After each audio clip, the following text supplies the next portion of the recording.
We are joined today by Kim Winnett with Keller Williams Realty, and happy to have you here. Thanks for joining us. Let's just start with a little introduction and learn a little bit about you. So are you from Kansas City originally, or did you relocate here? Actually, I relocated 19 years ago, maybe 20 years ago. And when I came, I had three younger children, and I had been studying and hoping to be an interior designer when all my kids flew the coop. And when we moved here, Kansas at that time was like, well, you have to have a degree, either through Johnson County, because I went to Marlin McFadden. And so I just didn't want to go back to school. I'd already, gotten a degree, been there, done that. And so I decided, well, I'll go into real estate. So I went to a career night at Reese Nichols and made the decision I'm going to jump into it. My background is my folks are people that always were moving. I can remember we moved from Ohio to Indiana to California, then back to Dayton, and then I moved to Tulsa and to Greenville, South Carolina, back to Tulsa. So I've moved around a lot. And I think that's helped me in my career. I think moving around, meeting different people, always uprooting has helped me understand and sympathize with buyers that are moving and sellers that are selling, because been there, done that, right? So, but no, I'm originally from Dayton, Ohio. And then I relocated to Kansas from West Virginia. And so then when my youngest was in first grade and in school full time, that's when I decided to get going. And at that time, not knowing anybody, not having what we call in our industry an SOI, a COI, basically people family, friends, college roommates, etc. And I just didn't have any of that. So I joined a big team. I joined the Kaler Bortnick team. And it was really good for me because I didn't have anywhere to get leads and people, right, to tell, hey, I'm in real estate now. If you ever need any assistance, I'd love to help you. So from there was a lot of coaching, there was a lot of training. And I would just, at the beginning, here I was sitting in my little cubicle going, twiddling my thumbs. What do I do? I've got my license now. I'm so excited. And it's slow to build a business in real estate if you do it the right way. And leads would come in because of the size of her team and the amount of advertising she did. And they would say, does anybody want to go meet these clients? Me. Like horse jack. Oh. And so from there, then what I did is all those people that I did business with, I view them as my clients now. They are my sphere. They are my COI. And so then over time, I continually nurture those relationships. Yeah. So how long have you been licensed now? 19 years. 19. Okay. So you got licensed pretty much right when you got here, or not long after. Yes. Because I realized Kansas is a big city and, I needed connections right away. So. Yeah. So what's your favorite thing about being a real estate agent? I'm definitely not shy. And I like people. My kids joke, Mom, you could talk to a wall, but I can talk to people. I'm not afraid to door knock and some of those things that go along with, getting to know people. But I think once you establish that relationship, finding out about them, I'm definitely a people observer. My degree was in communications and public relations. And so I like just watching people and trying to problem solve. Real estate is a lot of different hats that you wear. And a big one is problem solving for people. So, yeah, I think building those relationships with people is what I enjoy the most. Yeah. So what are you seeing out in the market right now for both your buyers and your sellers? So I think nationwide, it's kind of the same, but for sure here in the Kansas metro area, that would be including, Missouri, parts of Missouri, is that there is still a shortage of resale homes and shortage of inventory. So a balanced market, you have 6 months worth of homes for buyers to look at. And right now, for the last, I'd say 3 years since 2020, we've only had 1 month of supply. So obviously you've got like a 5-to-1 ratio of buyers out there. So all of that created, I guess, what you would call a hornet's nest. And so you've got 10 or 15 people writing offers. and they keep going up and up and up because they need a home. And so they're like willing to spend and make concessions and do whatever to snag that home. So that's still a lot of the case. I do see our inventory has gone up a little bit more this year. Perhaps the raise in interest rates impacted that, but it hasn't impacted it like the way I think most people thought when they asked me what's the market like. And I'm like, well, home prices are still up and I don't foresee them going back down. How can they go back down if you don't have homes for people? And it goes Right. all the way back to 2008, where, that was not necessarily an economy recession. That was just, some misgivings. And so then builders and everybody kind of pulled the plug, slowed down on that, went bankrupt. Properties went back to hedge fund companies. And when the builders finally started building again in 2011, 12, they have all this catch up to do. Like Right. in the normal market, home building should be about 1.3 million homes a year. And it's scaled back to about 550 homes a year. So that's a huge gap. And then 2020 came, and now, yes, the builders are back out there. The economy is doing pretty well for real estate. But then you have tariffs and things not getting here on time and price increases. And so that's still keeping the builders at a slower pace of getting homes on the market. It's still a seller's market. And I'm reaching out to all of my past clients and neighborhoods saying, hey, this is the time to cash in on the equity of your home if you're thinking remotely about moving or downsizing or whatever, because they would be surprised the kind of profits they could make off of their home. And then, of course, then they say, well, where are we going to go? Because they need a place to go as well. And so buyers, my advice for buyers and where they're at, since it is a seller's market, you really have to do your homework ahead of time and have a seasoned agent, because of the fact that there's so many people wanting homes. If your realtor is not experienced and not understanding how to manage that, it can be nerve-wracking for a buyer. So having your homework done, being ready to make an offer, and working with a professional will help alleviate some of that angst. Like, don't be looking for homes that are over what you're pre-qualified for, because they're going to sell for over that list price and you cannot afford that. So there's lots of things that go into that. So buyers, be prepared, do your homework, work with a professional for sure. Don't go to the listing agent because they represent the seller. Just get your house ready, because still, even in a home shortage, if price and condition have to match. So if you want top dollar, your home needs to be updated and clean and fresh paint and some of the other things that your professional realtor will show you and walk you through. Staged homes, those will go for considerable amount over. I'm speaking of like $50,000 to $100,000. So it is important for both parties to know what the market is like and have that professional to help you, whichever role you're in, seller or buyer, to make the maximum and get the results that you want. So that's where kind of the problem solving comes in, and just, helping people. So the market definitely, I have seen, just like it always is, July always slows down a little bit. So if Right. you're a buyer that's been missing out, I told my first time home buyers, they keep missing out. And I'm like, hey, we have a day or two, instead of it selling the first 15 minutes. It's like, okay, Right. everybody's on vacation doing what they need to do. There might be a chance for that person to get in there and write an offer and get it accepted. Yeah. Yeah. It's definitely more important than ever, I think, for especially buyers to have a strategy. You better know what you're doing going in and to have all your ducks in a row. So I Absolutely. agree. I agree with you 100% on that. Ah. What percentage of your business comes from either past clients or referrals from past clients? It's probably about 98%. 98? Yes, So almost all.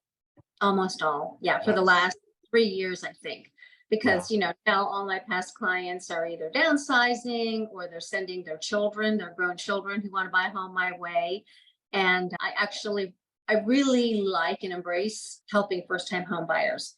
just because, the mama bear in me comes out to protect them and help educate them. Because a lot of times I know, like we were speaking of earlier, Greg, Google, we Google everything. They can get a lot of information online and be savvy and come to the table with some knowledge, but they still need, the professional assistance and skills of a realtor.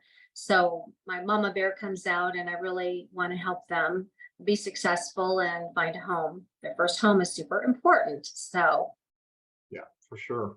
What do you do to nurture those relationships with your clients? So years ago, when I was on the big team, and it's just there's just leads coming in all the time.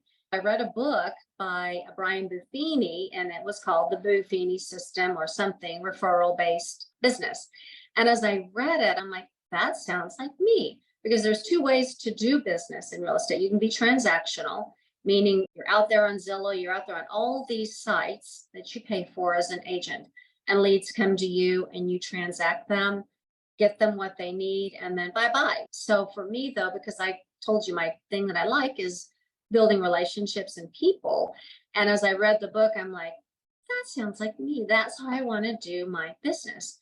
So rather than buying all these leads from all these resources, I thought, what better way than to stay in touch with my clients, because I already care about them, and nurture them and build that relationship. So that involves things like, touching base with them via phone, touching base with them with newsletters, magazines.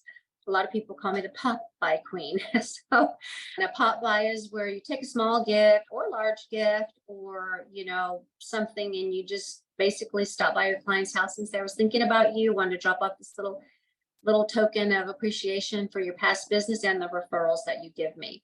And they have pets, so I'll take things like, treats for their pets, and maybe, I don't know. I just did a boatload of July 4th pop buys, and they had various things in them like Pop Rocks candy, and magic wands for their kids, glow wands, things that were safe, cakes that were like stars and stripes, and popcorn and things like that sort of resonated 4th of July.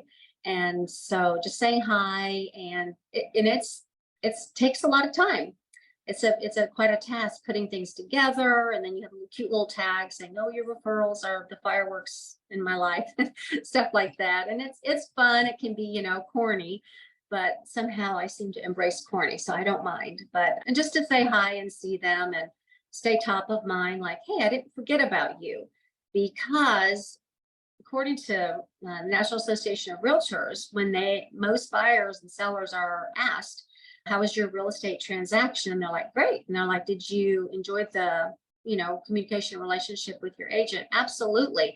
Do you remember their name? I mean, like, it was a high percentage do not remember their name. So they had a good experience, and shame on that realtor for not following up to say, hey, thank you. And I want to let you know, I'm growing every year. I'm continuing my education. I'm getting my certifications and designations so that if you need me again in the future for your children, I'm even more prepared than when I was when I helped you. So yeah, that stat too is pretty staggering, because if you're not being top of mind and they go through an open house and they're like, well, we had a realtor, what was her name? It was it, and then I have a tagline, in it to win it, which is pulled off my last name. So I play on that too. So at least if they don't remember Kim, they'll remember, oh yeah, in it to win it. And then I have a Jeep that I drive that I have branded as well. And I'll have people all the time reach out and go, hey, I saw you driving down the road. And I'm like, cool, okay, good. So that's what I do differently. It's just staying in touch with them.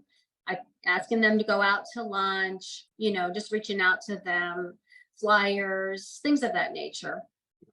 And we've got a couple of mutual clients, and so I've seen you in action, so I know that you have genuine relationships with these people. So it's not, like a Zillow, like a cold lead, that's it. And what a great way to run a business when you're, 98% of your business is from people that you already know and like, and they've experienced you in the past. So it's just way more, to me, it's just more joyful to work with people that I know and like, and that know and like me. So I think that's a differentiator, that you have those Yeah. sincere, deep Yes. relations, and we talked the other day, and about you coming onto the call, and you were having lunch with one of your past clients. Yes, I was. And you're right. It is a great way to build a business. Not to demean or say the other way, a transactional agent is maybe not good or whatever. They could be very good. It's just deciding what I want to do because this is my business. And so, yeah, I like it. I really like it because that's the fun part of it. Now, technology and Zoom calls, as we've experienced 30 minutes ago, a little bit challenged there, but let's go have fun and have lunch and talk. And I want to come over to your house and see your kitties and your puppies and finding out that one of my clients is now, well, two of my clients are pregnant and it's exciting. So I'll nurture that and, bring little gifts by and then you also go through some heartaches. I have clients that just recently lost their 6-month-old son. So I'm definitely going to stay in touch with them and try to love on them as much as they are comfortable with. Some people are more private and I get that. So for me, yes, it is. It's the way I have been patterning my business and I'm going to stay doing that. Yeah. I think we have some pretty strong similarities in the way we both built businesses and then now run them, to where, our clients are like extended family almost. And again, regardless of how you get started, I've gone door to door. I've done, tens of thousands of direct mail pieces. You do what you have to do to get started. But then I think ultimately, if you do a good job with your clients and take good care of them and put out the effort to stay in touch and stay connected, it becomes a bigger and bigger part of your business as time goes on. And I've always believed that, it should get easier the longer that you're in the business because of those relationships that you developed. So Yes, exactly. what's the secret sauce of your success? Would you say it's the relationships? I would say it's the relationships. I think here, and again, the secret sauce is finding out what your niche is, because some people grow huge teams and are very successful. And then, like myself, I'm an individual agent and I have an admin and then I have a personal assistant that helps me. And so for me, I like that. That way I can have more of those intimate relationships. But I think, the secret sauce for me has been I'm a patient person. You have to be very patient in this industry and flexible because it's almost like being a doctor. You're on call, and it doesn't matter because real estate transaction is basically a timeline and everything is done with legal contracts. So it's very important and it's all done on a timeline. So it doesn't matter if your whole world is imploding. Like last night, my dog was in the kitchen tearing up everything and I had to focus on I had midnight deadline last night to get things covered for my clients. There was an issue of mold when the inspection report came back. So that's like something I can't go, oh, yeah, I'm tired. I'll deal with it in the morning or whatever. So you have to be very flexible. And especially since 2020 and all this shortage of homes, when a home comes on the market, if it's a good one, there's going to be, like last night, actually, I was showing a property at 5 o'clock in the evening, and it was like waiting in line for a Disney ride. It was just the lockbox is laying on the ground, and people were just in and out and in and out and in and out. So you have to be flexible. You have to be ready to like jump on a dime and say, yeah, let's go check that house out and make sure that your client gets to see it. Like, all right, no matter what I have planned tonight, I'm running home to write this offer. So I think that my care for people and enjoying doing that is part of my secret sauce. But I think the flexibility, being willing and understanding this business, that you work weekends, you work nights, it's kind of like whatever it takes, especially if you do care about your clients and you want them to get the best, you're going to bring A+ service. And that does mean evenings and weekends and you know, you're sitting in church and you look down and you're seeing the clients calling because you know they're panicking. So it's like, okay, not going to lunch today. So that's probably that's what I would say is the secret sauce. So you've been in the business for 19 years now. So knowing what you know now, are there things that you wish you would have known at the beginning? Absolutely, definitely. And honestly, the truth of it is that I'm still learning. You just mastery comes after 10,000 hours of doing something, but sometimes things change because you're dealing with people, the economy, stuff like that. So again, that flexible piece. But I think what I would do differently is understand that I'm not just a realtor, but I'm actually the CEO of my own business because we are self-employed, right? Nothing happens in my world until the house closes in terms of whether I spent gas money, whether I drove around for 3 months for someone, until that happens, there's nothing. So understanding that and really knowing that my business is all about me. And that means I can either put the gas pedal on when I need to, or when my kids were home in the summer, I can back off a little bit. But that also means I don't work, I don't eat, right? Essentially. And then I think also what I would have done differently is, I'll be honest with you, I didn't get in the business until I was 42. So I would have started younger. Like I keep trying to urge my own children to get in the business, and they're like, nah. And I'm like, why, guys? They're like, because you work too hard. But there's so many young people getting into it, and they can go different avenues. You can serve customers, you can be in commercial, you can flip houses, you can buy properties and just be a property manager if you want. There's a lot of opportunities. So I think I would have wished I could have maybe gotten into it earlier, but that's okay. I didn't. And I figured out that I like nurturing relationships. And I think also I would have maybe stepped away from a team a little bit sooner and spread my own wings. I worked on a team for 8.5 years and I learned so much and it was great. And then I worked with a builder for a couple of years and that was fabulous. I still often think, oh, I would love to go back into that sector of new home kind of, because their clients are coming in all the time as they're building their house and you're really getting to know them. And then when they move in, they stop by the clubhouse, you get to know them. So that part of it is nice. Is you always think I liked about real estate when I got in it because I don't want to say ADD, but I like having a lot of things to do. And with real estate, you always have something to do. So that's the upside. That's also the downside. It's like, oh, I love real estate because you always have something to do. Oh, wait, I always have something I can be working on, changing, doing, figuring out, somebody I can be calling or doing a pop by to.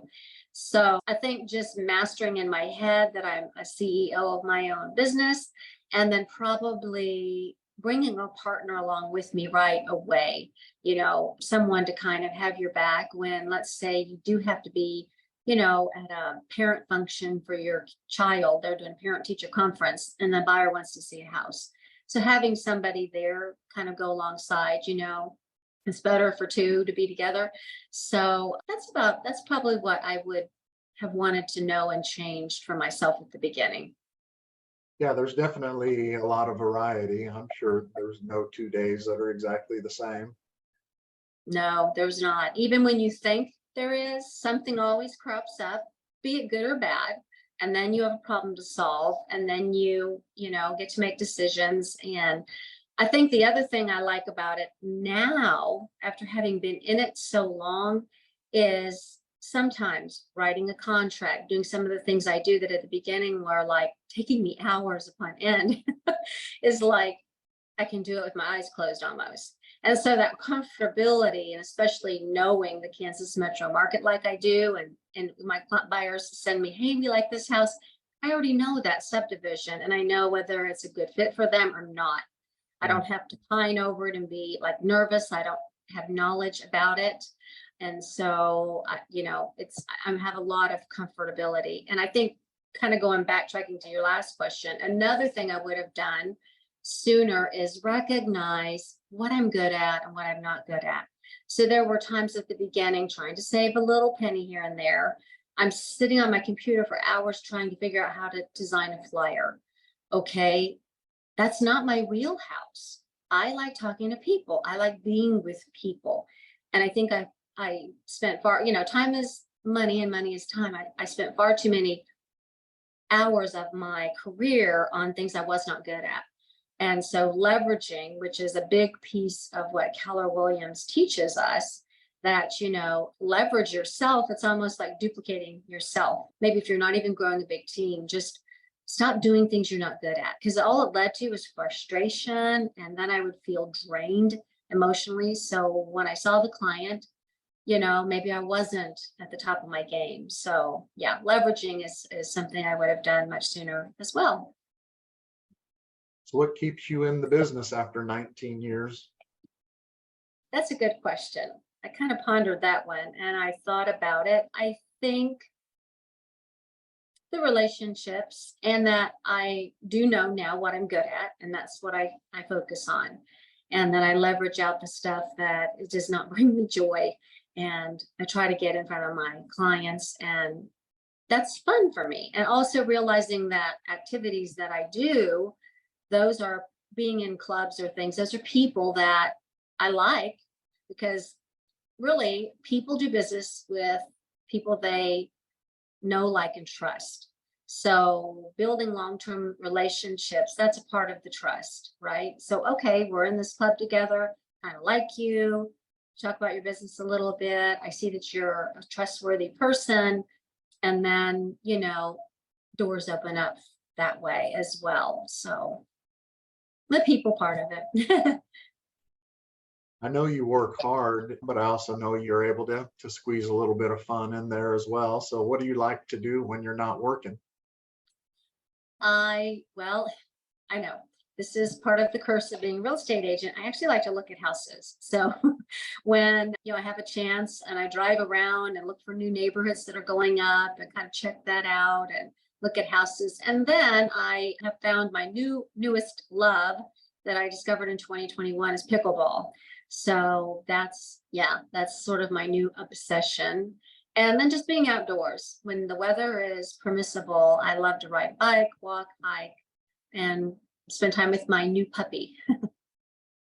Yeah, I've seen the pictures of Zuri, so it sounds like she probably keeps you busy. Yeah, she's a larger than life right now because she's still a puppy. All right. Well, any final thoughts or anything you'd like to share as we wrap up? Just thank you for the opportunity to visit with you and, asking questions to get to know me a little bit. And I think just, real estate right now, it's a great time to be a real estate agent because it was so easy when the market was going crazy. A lot of people just jumped in the market like, oh, I'll get my license and sell houses for a few people I know. And then now, because you actually have to be skill-based, they've fallen out. So about 66,000 realtors have fallen off. And I think for me, that just makes me want to hone my skills even more so that I can show my clients that, hey, I bring value to you by being a professional. I didn't just jump in this to turn a quick buck and now I'm moving on to something else. And I see it a lot. I watch people and they're all excited and they jump in the business and they realize, oh, this is a lot of work and you're building something. You're not just not overnight, and you have to look at it that way, not just like, oh, I sold, my neighbor their house and now I'm done. Well, who's going to take care of them? So it's a long-term thing. And that's kind of what keeps me going and in it. So that's just my thoughts, is just, that being mindful. Market is changing, it's shifting all the time. And to have a true professional working for you is super important. It's not only relationships with your client that are important, but it's also relationships with other agents around the area, because you have to work with those people. And sometimes as a seller's agent, that may be part of the decision on which offers you accept. And as a buyer's agent, you want to make sure that you've got a good reputation with other agents in town and have treated people the right way. Right. It's relationships just like with clients. So I do represent my seller or my buyer. I am the fiduciary for them. But I also want to work well with your colleagues because we're all in this together. They're trying to get the best deal for their client, and I'm trying to get the best for my client. And to be antagonistic doesn't benefit anyone. It just sets off emotions and things that just, I guess, muddy the waters when you're trying to negotiate, right? And so I stopped doing that when I was early in my career. I would get all upset and allowed myself to get into the drama. And I realized that's also not representing my clients to the best that I can be if I'm antagonistic with the other co-op agents, if you're representing the buyer or the seller.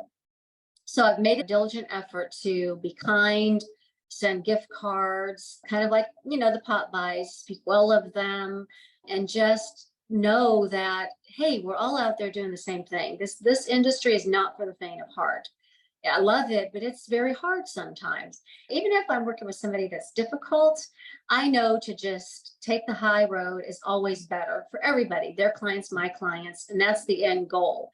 Keller says win-win or no deal. And I think that's so true because if you're always just clashing, I think that's ego and it does not serve you nor anyone else. So it's so nice when I'm reaching out to the other agent and I'm like, hey, what's going on with your offers? I think my clients want to write an offer. And they say something back to me like, well, that's great because I know you're a great agent. And it's like, oh my gosh, that makes me feel really good because again, just like with my clients all these years, building that trust and relationship, I've also turned the wheel at the beginning and stopped being that agent, that person that's ego is involved because it's not really best for anybody. And then flip to being respectful and just like, they say, play nice in the sandbox. And it always comes back to you in a good way and building those relationships. Also, I've met agents that now we have a lot of similarities and things that we like to do. And I heard a quote from someone and I loved it. And he said, you never know the next function you go to, the next person, they might be the person that changes your whole destiny, your whole future. And so going into that with that mindset, it's like, okay, yes. And so just treating people with respect has been really great for me. Great. Well, thank you so much for joining us today and sharing your experience with us, and appreciate you. And we will see you soon. Okay, sounds great. Thank you so much, Greg. Have a blessed day.